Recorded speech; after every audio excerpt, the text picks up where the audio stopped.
요한계시록 10장 1절에서부터 11절 말씀 교독하겠습니다. 1절 말씀. 내가 또 보니 힘센 다른 천사가 구름을 입고 하늘에서 내려오는데 그 머리 위에 무지개가 있고 그 얼굴은 해 같고 그 발은 불기둥 같으며 그 손에는 펴놓인 작은 두루마리를 들고 그 오른발은 바다를 밟고 왼발은 땅을 밟고 사자가 부르짖는 것 같이 큰 소리로 외치니 그가 외칠 때에 일곱 우레가 그 소리를 내어 말하더라. 일곱 우레가 말할 때에 내가 기록하려고 하다가 곧 들으니 하늘에서 소리가 나서 말하기를 일곱 우레가 말한 것을 인봉하고 기록하지 말라 하더라. 내가 본 바다와 땅을 밟고 서 있는 천사가 하늘을 향하여 오른손을 들고 세세토록 살아계시니 곧 하늘과 그 가운데에 있는 물건이며 땅과 그 가운데에 있는 물건이며 바다와 그 가운데에 있는 물건을 창조하신 이를 가리켜 맹세하여 이르되 지체하지 아니하리니 일곱째 천사가 소리를 내는 날 그의 나팔을 불려고 할 때에 하나님이 그의 종 선지자들에게 전하신 복음과 같이 하나님의 그 비밀이 이루어지리라 하더라. 하늘에서 나서 내게 들리던 음성이 또 내게 말하여 이르되 내가 가서 바다와 땅을 밟고 서 있는 천사의 손에 펴놓인 두루마리를 가지라 하기로 내가 천사에 나아가 작은 두루마리를 달라 한즉 천사가 이르되 갖다 먹어버리라. 내 배에는 쓰나 내 입에는 꿀같이 달리라 하거늘 내가 천사의 손에서 작은 두루마리를 갖다 먹어버리니 내 입에는 꿀같이 다나 먹은 후에 내 배에서는 쓰게 되더라. 11절 말씀 다 같이 읽겠습니다. 그가 내게 말하기를 내가 많은 백성과 나라와 방언과 임금에게 다시 예언하여야 하리라 하더라. 아멘. 요한계시록 6장에서 어린 양 예수 그리스도께서 보좌에 앉으신 이로부터 두루마리를 취합니다. 일곱 인으로 봉해진 두루마리를 취합니다. 그 일곱 인을 차례로 뗄 때마다 놀랄만한 일들이 하늘과 땅에서 일어납니다. 7장에서는 일곱째 인을 떼기 전 땅과 하늘에서 일어나는 구원받은 자들의 이야기가 나오는데 이스라엘 자손의 각 지파 중에서 14만 4천이라고 숫자를 밝히고 있습니다. 그 외에도 또한 하늘나라 보좌 앞에는 셀 수 없는 큰 무리가 있는데 흰옷을 입고 종려가지를 든 수많은 성도들이 큰 소리로 외칩니다. 이 사람들은 이방인들입니다. 이들이 외치는 소리를 들어봅시다. 구원하심이 보좌에 앉으신 우리 하나님과 어린 양에게 있도다. 이렇게 찬양하는 것입니다. 요한계시록 8장과 9장에서는 일곱째 인을 떼자 일어나는 사건들입니다. 일곱째 인을 뗀 후에 잠시 하늘이 고요하더니 하나님 앞에서 일곱 천사가 일곱 나팔을 받는 장면이 나옵니다. 천사들이 나팔을 불기 전 요한계시록 8장 3절에서 5절 말씀에 보면 잠시 하늘나라 제단에서 일어나는 이야기가 나옵니다. 그때에 또 다른 천사가 나팔을 가진 천사가 아니라는 말이죠. 다른 천사가 나타나 금향로에 있는 많은 향을 받아서 성도들의 기도와 합하여 보좌 앞에 있는 금제단에 드리는 장면이 나옵니다. 이때 향연과 함께 성도들의 기도가 하나님 앞으로 올라갑니다. 성도들이 땅에서 당하는 억울한 일들에 대한 신원이 이 기도에 있을 것으로 생각이 됩니다. 요한계시록 5장 8절 말씀. 다음에 일어나는 놀라운 이야기들이 성도들의 기도와 분명한 관계가 있는 것으로 봅니다. 왜냐하면 성도들의 기도가 하나님 앞으로 올라가자마자 다음에 일이 일어나기 때문입니다. 그러자 천사가 향로의 제단에 있는 불을 담아다가 땅에다 쏟습니다. 그때에 땅에 우레와 음성과 번개와 지진이 일어납니다. 이러한 일이 있은 후에 일곱 천사들이 차례로 나팔을 불기 시작합니다. 이어서 나오는 8장, 9장에서는 여섯째 나팔을 불 때까지 땅에서 일어나는 여러 가지 재앙에 대한 무시무시한 이야기들입니다. 요한계시록 10장부터는 7째 나팔이 불기 전에 일어나는 일들이 나옵니다. 하늘과 땅에서 일어나는 놀라운 일들입니다. 오늘 우리가 읽은 본문 말씀 1절에 나오는 말씀, 힘센 다른 천사가 구름을 입고 하늘에서 땅으로 내려옵니다. 무엇 때문에 내려오겠습니까? 하나님의 명령을 받고 내려옵니다. 하나님의 일을 하기 위해서 이 땅에 내려옵니다. 그의 모습을 봅시다. 그 머리 위에 무지개가 있고 얼굴은 해 같고 그 발은 불기둥 같다고 합니다. 이러한 모습이 어디서 들은 것 같지 않습니까? 요한계시록 1장 15절 16절 말씀에 나오는 그리스도의 모습과 유사한 점이 있습니다. 그래서 어떤 사람들은 이 천사를 예수 그리스도라고 생각하는 사람들이 있습니다. 그러나 본문 말씀에 힘센 천사라고 했습니다. 그러므로 이 사람을, 이 천사를 예수 그리스도로 해석하는 것은 올바르지 않다고 생각합니다. 천사로 해석함이 옳다고 생각합니다. 요한계시록에서는 예수 그리스도는 주로 어린 양으로 나타내고 있습니다. 이 천사는 요한계시록 5장 2절에 나오는 천사로 보입니다. 같은 수식어가 붙어 있죠. 힘 있는 천사로 보입니다. 5장 2절에 나오는 천사도 큰 음성으로 외치는 천사라고 했습니다. 이 힘센 천사는 하나님으로부터 사명을 받고 땅에 내려온 천사입니다. 그런데 2절 말씀에 보면 그 천사가 손에 펴놓인 작은 두루마리를 들고 있습니다. 이 작은 두루마리는 무엇을 나타냅니까? 말씀입니다. 천사가 행하라고 하나님께서 주신 사명을 받은 심판에 관한 말씀입니다. 천사가 보냄을 받았을 때 무엇을 행하라고 사명을 받았을 거 아닙니까? 어린 양 예수 그리스도와 하나님을 믿지 않는 사람들을 심판하라는 말씀이 아니겠습니까? 유사한 구절이 에스겔 2장 9절에서 10절 말씀에도 나옵니다. 에스겔도 작은 두루마리를 받았는데 거기에는 하나님의 심판으로 인한 애가와 애곡과 재앙의 말이 가득 기록되어 있었습니다. 에스겔서 2장 9절에서 10절 말씀 읽어보겠습니다. 에스겔서 2장 9절 10절 말씀, 내가 보니 보라 한 손이 나를 향하여 펴지고 보라 그 안에 두루마리 책이 있더라. 그가 그것을 내 앞에 펴시니 그 안팎에 글이 있는데 그 위에 애가와 애곡과 재앙의 말이 가득 되어 있더라. 그렇습니다. 오늘 본문 말씀에 나오는 보내심을 받은 힘센 천사가 가진 작은 두루마리 속에도 하나님의 심판의 말씀이 있는 것으로 생각할 수 있습니다. 또한 그 힘센 천사는 오른발은 바다를 밟고 왼발은 땅을 밟고 있습니다. 이 말씀이 의미하는 바는 모든 피조물 세계에 영향을 미치고 관할하고 있다는 말이 아니겠습니까? 3절 말씀에 그 힘센 천사가 외치는데 사자가 부르짖는 것 같이 큰 소리로 외친다고 합니다. 여러분들 동물원에 가서 사자가 포효하는 소리 들어보셨죠? 그렇게 큰 소리로 천사가 외치는데 그 큰 소리가 7 우레가 되어 말한다고 합니다. 요한이 우레와 같은 큰 소리를 알아듣고 기록하려고 하자 하늘에서 소리가 나는데 우레가 말한 것을 임봉하고 기록하지 말라라고 하셨습니다. 왜 기록하지 말라고 하셨겠습니까? 하나님의 계획을 우리 인간이 다 알 수는 없죠.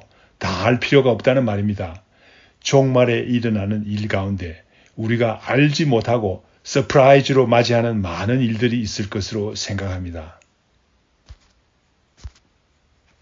종말에 대해서 우리가 잘 모르는 부분도 있다는 말입니다. 본문 말씀 5절에서 7절 말씀에는 맹세하는 힘센 천사의 모습이 보입니다. 하늘에서 내려온 그 힘센 천사가 오른손을 들고 맹세합니다. 사탄은 불순종한 천사가 아닙니까?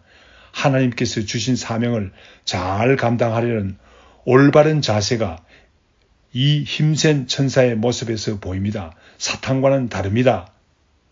하나님을 속이는 사탄과는 다릅니다. 오른손을 든다는 것은 정식으로 맹세할 때 취하는 행동입니다. 창조주 대신 하나님 앞에서 맹세합니다. 무엇을 맹세합니까? 하나님께서 받은 사명을 다 완수하겠다는 맹세입니다. 두 가지 맹세가 6절, 7절에 나옵니다. 첫째 6절 하반절 말씀에 지체하지 않겠다고 맹세합니다. 하나님께서 말씀하신 대로 한시도 늦추지 않고 사명을 정확한 시간에 사명을 다 완수하겠다는 말입니다. 둘째 7절 말씀에 보면 일곱째 천사가 나팔을 불 때에 하나님께서 지시하신 모든 비밀을 다 이룬다고 합니다. 하나도 남김없이 다 이룬다고 합니다. 하나님께서 선지자들을 통해서 말씀하신 모든 복음의 말씀대로 다 이루겠다는 말씀입니다. 맹세입니다. 적 그리스도는 성도들을 괴롭힙니다. 성도들이 순교도 합니다. 그러나 시간이 되면 적 그리스도의 세력은 완전히 멸망하고 성도들은 최후의 승리를 얻게 된다는 말입니다. 그러므로 복음과 같이 말씀에 기록된 복음과 같이 다 이루어진다는 말입니다. 이렇게 천사가 맹세합니다. 언약의 말씀이 다 이루어진다는 말씀입니다.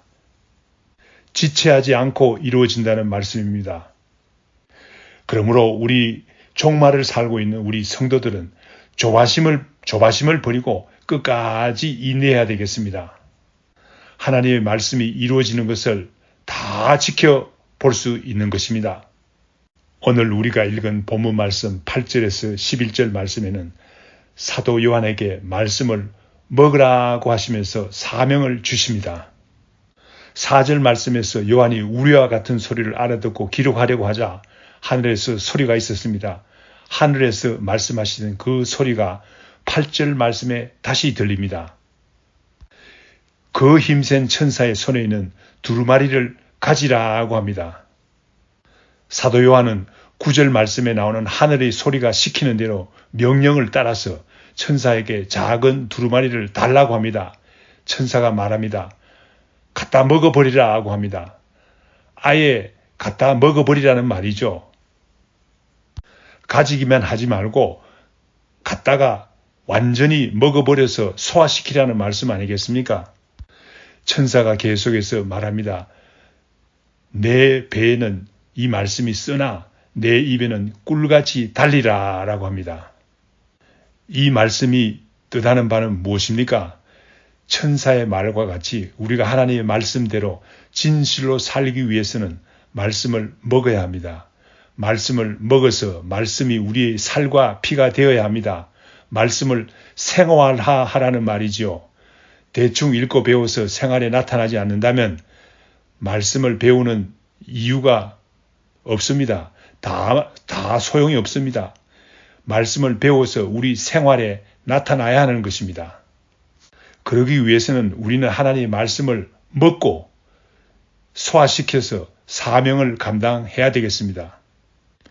또한 천사의 말이 말씀을 받을 때는 다나 그 내용이 너무나 참혹한 재앙이므로 배에는 쓰지 않을 수 없다고 말합니다. 그렇습니다. 하나님의 말씀은 참으로 꿀과 같이 답니다. 시편 19편 10절 말씀에 보면 금 곧 많은 순금보다 더 사모할 것이며 꿀과 송이꿀보다 더 달도다 라고 하나님의 말씀을 나타내고 있습니다. 그러나 그 말씀에는 믿지 않는 사람들을 향한 참혹한 재앙이 포함되어 있습니다. 그 단 말씀에는 꿀송이보다 그 단 말씀에는 믿지 않는 사람들을 향한 쓴 말씀이 포함되어 있는 것입니다. 그러므로 배에 쓰다고 말하는 것입니다. 10절의 천사의 말대로 사도 요한은 천사의 손에서 작은 두루마리를 갖다가 먹어버렸습니다. 과연 천사의 말대로 그 말씀이 입에는 참으로 꿀과 같이 달았습니다. 그러나 먹은 후에는 요한의 배에서 참으로 쓰게 되었다고 합니다. 에스겔 선지자도 같은 경험을 했습니다. 에스겔서 3장 1절에서부터 3절 말씀 읽겠습니다. 3절 1절 말씀 읽겠습니다.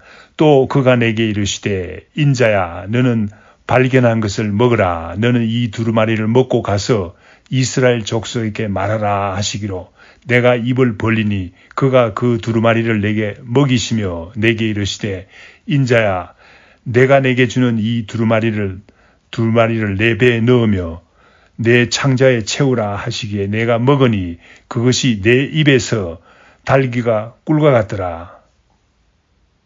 이와 같이 에스겔은 이스라엘 백성에게 말씀을 전하기 위해서 두루마리를 먹으라는 말씀을 듣습니다.